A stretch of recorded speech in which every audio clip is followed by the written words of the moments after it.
On parle souvent de la force des femmes noires, mais cette force nous pousse à endurer même quand le corps souffre. Et la science commence à montrer que ça peut avoir des conséquences sur la santé.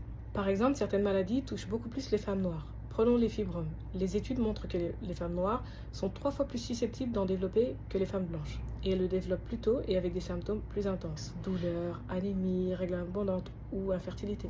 Certaines études montrent que près de 60% des femmes noires ont des fibromes avant 35 ans et jusqu'à 80% avant 50 ans. C'est un écart très important par rapport à d'autres populations. Une des pistes étudiées par les chercheurs est le stress chronique. Eh oui, des études ont montré que l'exposition au stress, y compris le stress lié aux discriminations, peut augmenter le risque de fibromes en activant l'inflammation et certaines voies hormonales.